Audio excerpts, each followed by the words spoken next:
Bowers, I'm talking pictures this morning with cartoonist for the Courier Mail, Sean Leahy. Very warm welcome back, Sean. Oh, thanks, Mike. Great to be back. According to Euro Money magazine, Wayne Swan has gone from nation's treasurer to national treasure.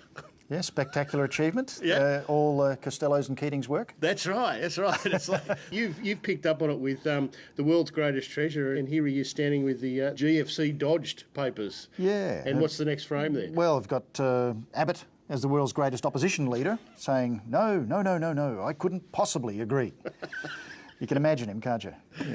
I did love this Moya, the world's best treasurer walking on water, Wayne Swan, held up by the world's best ex-treasurer who's drowning underneath here. I like that. Yeah, mutter. Yeah.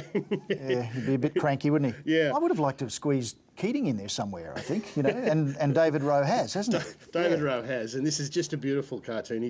He's used the artwork from the Born to Run Bruce Springsteen tour from, this is really dating David Rowe, way back. Yeah. And it's the Born to Run Deficits tour with the Swan Surplus tour, and here's Keating wandering down the Placido Domingo with his roses, and the poor old roadie humping away these great big GDP economy speakers. Yes, another mutter there from Costello.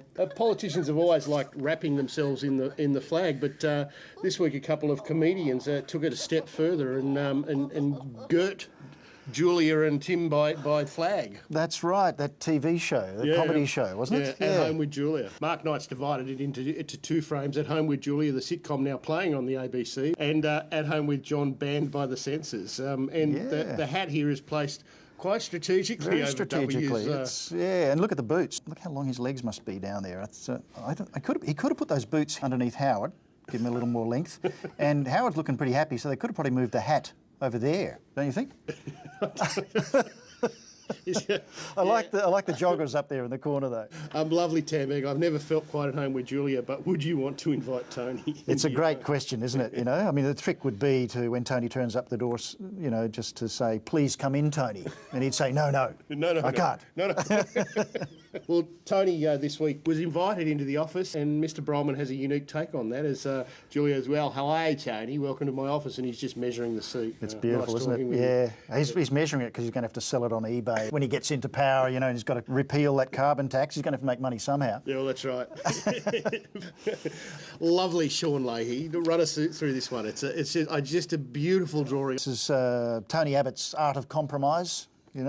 There, that's my final offer, as he pulls the plug on the offshore processing thing. I've got a suspicion that Julia's kind of happy about this outcome in a way, Do you? Yeah, because I think either she's completely stupid or it's a brilliant strategy. I haven't figured it out yet, but if it's a brilliant strategy...